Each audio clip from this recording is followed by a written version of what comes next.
खौसेथि बर' सुबुं आफादनि 9थि बोसोरसालिया जथुम्माया दिनै जोबथा सान।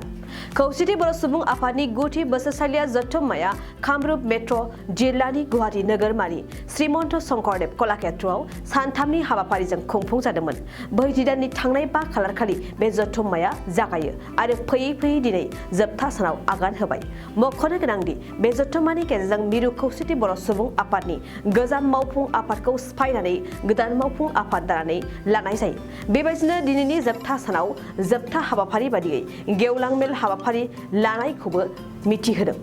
मख'नो गोनांदि बे जथुम्मायाव सोलोंथाइ बिथिं, हा-हुनि सायाव आरो आथिखालनि गोदानै सोरजिजानाय BKWSनि सायाव लोगोसेयैनो कार्बि आंलं जिल्लानि गासै बर' रायजो राजानि गुबुन गुबुन जेंनाफोराबो जर'खायै सावरायजादों होननानै मिथिहोदों कार्बि आंलं जिल्लानि खौसेथि बर' सुबुं आफादनि आफादगिरि बादल मोसाहारिया।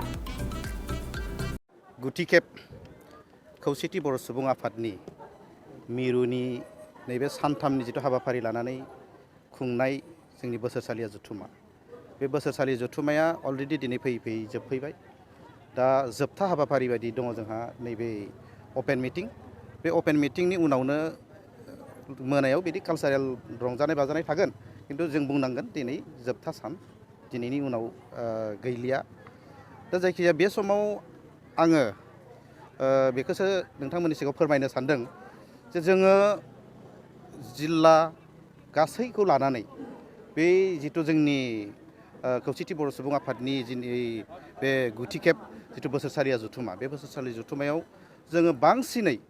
नैबे मोनथाम बुस्थुखौ बिथा बानायनानै जों बा बिथा खालामनानै रायज्लायनाय जादों। बेनो जाहैबाय एजुकेसननि लाइनाव ओजोंहाय हा-हुनि जोंनि जिथु समस्या बेनि लाइनाव आरो मोनसेबाव माबाया बेयाव जायगा मोनदों, बेनो जाहैबाय जोंनि जिथु दानि BKWSि गोदानै सोरजिजानाय काउन्सिल बिनि सायाव एसे एनै स्किल डेभेलपमेन्टनि सायावबो रायज्लायनाय जादों। अब्लाबो आं बुंनांगोन जे मोनथाम जिथु गुबै जिथु नांथारगौसिन बर' हारिनि जिखिनि मोनसे माखासे थामोनथानि रैखाथिनि माखासे जे नांथारगौ जिराद, बे मोनथामखौ बांसिन बिथा खालामनानै रायज्लायनाय जादों। दा बेयावनो जेला जोङो BKWSनि बाथ्राखौ रायलायो, बेयाव जोंनि कार्बि आंलंनि जिथु इसुनि बाथ्रा, कार्बि आंलंनि माखासे हा-हुनि थासारिनि जिथु बाथ्रा, बेफोरबो गासिबो रायखांजाजोबदों। बेयाव आंजों दा कार्बि आंलंनि दैदेनगिरि बिथांमोनहा दङ। आङो बेखौनो बयखौबो बिथांमोनखौ लाफानानै बेखौनो फोरमायनो नागिरदों जे कार्बि आंलंनि मोनसे लं पेन्डिं इस्यु, जाय इस्युनि थाखाय जोंनि कार्बि आंलंनि माखासे आइ-आफा आरो जोंनि बिदा-फंबायफोरा जिउबो गारनांलायबाय, गोबाङानो सहिदबो जाबाय। दिनैहालागैसिम बियो मोननै जिथु एकर्ड, बे एकर्डआवबो जायगा मोनदों, नाथायबा दिनैसिमबो जाफुङाखै। दा बिनि सायाव बा बिनि बागै जोङो नैबे दिनैनि जिखिनि कनफारेन्स बा जिखिनि बे दानि मेल, बे मेलाव गोबां रायज्लायनाय जादों। जोंनि आफादगिरि बिथाङा गोबां माखासे बेबादिनो निउस खौराङाव बेबादिनो जोंनि नैबे कार्बि आंलंनि जिखिनि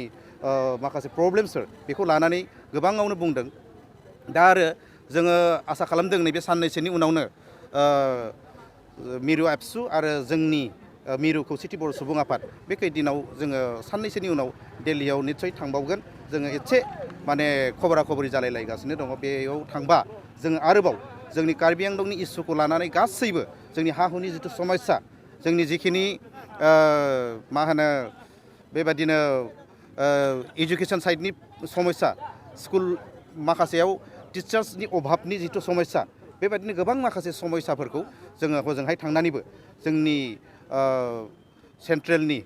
माखासे मिनिस्टार्सफोरजों जों रायलायहैनो मोनसे खाबु लागासिनो दङ। आरो नैबे साननैसोआव निस्सय जोङो बेखौ जाफुंगोन होनना सानदों। बेनो जाहैबाय मिरु एबसु आरो जोंनि मिरु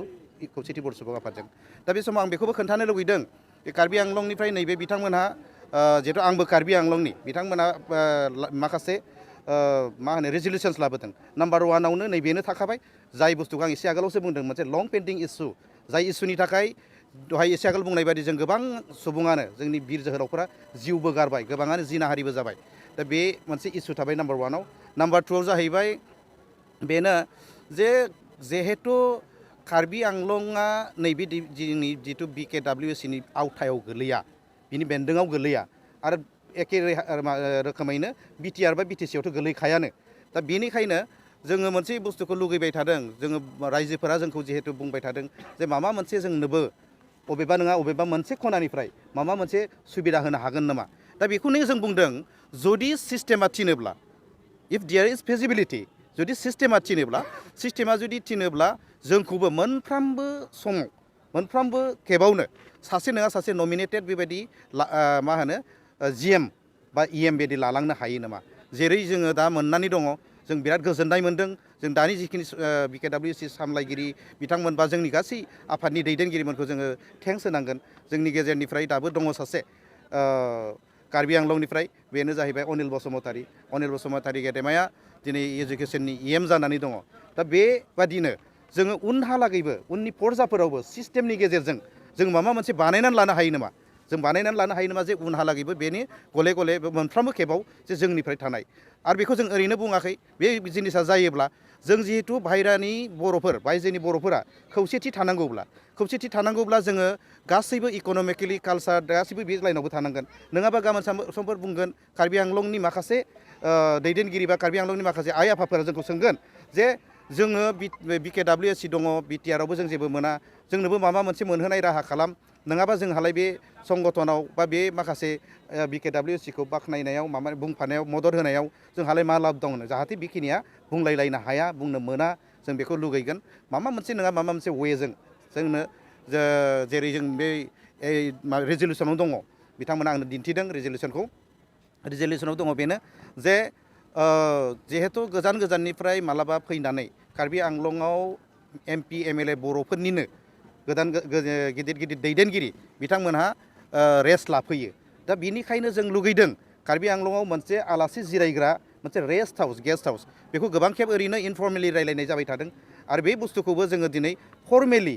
जोङो नैबे रेजलिउसननि गेजेरजों जोङो लानानै फैदों आरो बेनि गेजेराव मोनसे गिदिरथार समस्या दंबावो जोंहा जाय समस्याखौ जों बुंनांगोन बे गासिबो बर' हारिनिनो समस्या 50% ट्राइबेल कमिउनिटिस 50% ट्राइबेल बा बर'फोरानो दिनैहालागैसिम हा गैजानो रोङै खिन्थु जोंनि आसाम गभर्नमेन्टआ बुंबाय थादों जोंखौ भुमिपुत्र इन्डिजिनियास होनना बुंबाय थादों नाथायबा जोङो नुनो मोन्दों जेब्रावबो जोङो दाखालि थांनाय बावैसो जोङो मा होनो गुथै आसामखौनो बेरायदों संकसनिफ्राय सदिया जों बेरायजोबदों जोङो कार्बि आंलंआवबो हाबदों गासै जोङो मा होनो धुबुरीनिफ्राय सुरु खालामनानै ओजोंहाय सदियानिफ्राय कार्बि आंलं नगाव मरिगाव गासिबो हाबजोबदों मोनफ्रोमबो जिल्लायावनो फ्राय ओजों गवालपाराखौबो लानानै मोनफ्रोमबो जिल्लायावनो गासैयावबो हाफनि प्रब्लेम दं जोंहा थिग बिदिनो कार्बि आंलंआवबो लांहिन बायदि मोनसे जायगायाव लांहिन टाउननि खाथियाव नांजाबनानै थानाय बेसेबांबा गोबावनि मोनसे समस्या सेलाबर रिजार्भनि प्रब्लेम दं जोंहा कार्बि आंलंआव आरो बेजोंनो लोगोसे आरोबाव मा होनो जुकुटा बरथल बे लाइनावबो दङ आरो मोनसे गिदिर मोनसे एरिया लांटिबुक एरिया डिमापुरनि खाथियाव बेयावबो जोंहा दङ नैबे साननैसोआव इभेक्सननि नटिस गोलैदों बे लांटिबुकनि माखासे दैदेनगिरिफ्रा लगालग खारलांनांबाय न'आ सिफायगोन मा दोनगोन मा थागोन बिदि दा जोङो मा होनो 2006नि जिथु फरेस्ट डुवेलार्स एक्टनि सिस्टेम बा नियम बादिब्ला जों बुंबोबाय थानाय बादिब्ला जोंनि ट्राइबेल माहारिफोरखौ बेबादि एभेक्सन खालामनाय उच्छेद खालामनाया जानो नाङा एक्सुवेलि खिन्थु जाबाय थादों दा बेनिखायनो जों बेफोर खोथाखौ गासिबो खोब सिरियास लालायलायदों बे खोथाखौ जोङो नट अनलि इन आसाम गभर्नमेन्टआवल' नङा जोङो दिल्लीयावबो थांनानै रायलायहैनो नैबे साननैसोआव थाम-थिम खालामगासिनो दङ आरो खोब सम्भब जोङो मोजां रिजाल्टखौ मोनगोन बेखौनो आसा खालामबाय थेंक इउ नोंथाङा सानाय सुनाय बेरामनि जेंनायाव गोग्लैदों नामा जुदि नोंथाङा सानाय सुनाय दंब्ला जिंगासिनांगौ गैया चिरां जिल्लानि बेंटल गेट साफागुरियाव दायो SI निउर'थेरापि सेन्टार दंसै बे थेरापि सेन्टाराव नोंथाङा गोरलैयैनो देहानि सानाय सुनायखौ फाहामथाय लानो हागोन बे आथिं सानायानो जाग्रोदों ओमफ्राय जानाया एसे सिगांनिफ्रायनो जाखादों ओमफ्राय बिदिनो गुबुन मुलि जाबाबायदों ओमफ्राय हामाखै दिनैनि ट्रिटमेन्टआ आङो एसे मोजां मोनसिनबाय जेरै सिं सानाय आफादावरि सानाय मोदोम जरा सानाय आइजोफोरनि जेंना खर' सानाय बायदि बेरामखौ फाहामनाय जायो लोगोसेयैनो बे सेन्टाराव थानानै फाहामथाय लानो हानायनिबो सुबिदा खालामदों नोंथांमोनहा SI निउर'थेरापि सेन्टाराव फाहामथाय लानो गोसो दंब्ला नैबे मबाइल नम्बर 7620160459 नङाब्ला 9476 977 956 आव थोंजों सुलाद लानो हागोन।